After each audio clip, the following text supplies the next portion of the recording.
Telling someone with anxious attachment style to relax is like telling someone who is drowning to just breathe. It doesn't work. It just makes you feel more alone in it. And here are some things you should know when it comes to dating if you're anxiously attached. If you have an anxious attachment style, a small change in other people's behavior can feel much bigger than what it is to you. That is because you're not reacting to what's happening right now. It's reacting to an old wound. And when that happens, your first instinct is to text first, to ask for reassurance, to fight for that, or otherwise you would assume the worst possibilities. But not every emotion needs an immediate response. Sometimes the healthiest response is to pause, to take a walk, talk to your friend, journal, come back to yourself first, and then ask yourself, am I responding to what's actually happening, or am I afraid of the things that might happen? And that question totally changed the way I encountered everything because I realized that when I stopped reacting from fear, I start responding to from the clarity. You give a lot, you show up fully, you feel deeply. That's not wrong. Actually, it's a very, very beautiful thing. But when you pour that into a person who can't receive it, it turns into anxiety. I remember I dated a guy who seemed really caring. Like he just said he missed me all the time. He loved me. He listened to me. He listened to my stories. He asked thoughtful questions. And on the surface, everything sounded right. It sounded really romantic. But when it comes to showing up, like actually showing up, it's totally different. When he was away because of his vacation, like he would say he missed me, like I miss you, honey, I miss you, really, really miss you, and I hope you could be here with me. And he said that every single day. But when I suggested video calling because I wanted us to spend more time together, he always rejected. He said, no, I had been working a lot. I was too busy. I was too tired for that. And he also canceled our meeting when he got back from the vacation. And he just said he was too busy. He was so tired for that. And even when I opened up about my childhood, about my vulnerability, I saw he listened. But somehow I sensed that emotionally he stepped back. At first, I doubted myself like, am I too needy? Am I too, like, do I need a lot?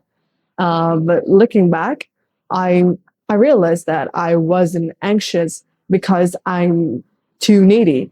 I was anxious because his actions and his words didn't match. Like you can you can pretend to be easygoing. You can act like you don't need a lot. Everything is okay, but your nervous system still notice it. Your nervous system still notice that inconsistency. And yes, and my nervous system like just to kept trying to make sense of that gap, and it was really exhausting. And eventually I ended that relationship because I told myself that I need a person who truly understands me, who can stay with me through the vulnerable moments, and he can meet me where I am. It took me a pretty long time to realize that people cannot respond to the needs that you never expressed. But a lot of people with anxious attachment never say out loud what they need. Instead, they hint, they wait, and they hope that the other person could get it. But if that doesn't work, it could turn into disappointment or feeling unseen or believing that if they cared, they would have known that. But the healthy relationships are not based on the mind reading stuff. It's based on the honest conversation. So if you really need reassurance, just say it. If you really want more quality time together, just say it. Or if something hurts you, just say it instead of just squeezing yourself and hoping others to understand you. Early dating is supposed to be uncertain, right? Like you're two people getting to know each other and nobody knows what's going yet. But the anxious mind doesn't like it. They want the certainty as quickly as possible. So it starts overthinking, read into every single text to check whether they like us or not. And we also try to predict the future before the relationship had the chance to unfold.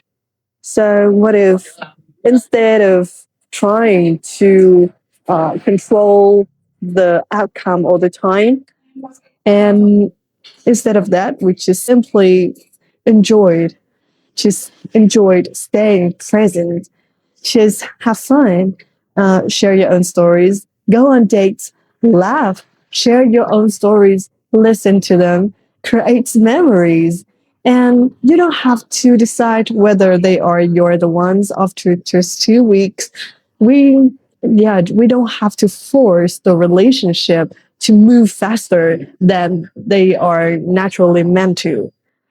We just let them reveal themselves over time if they are the ones for us. Let them prove that by the consistent effort.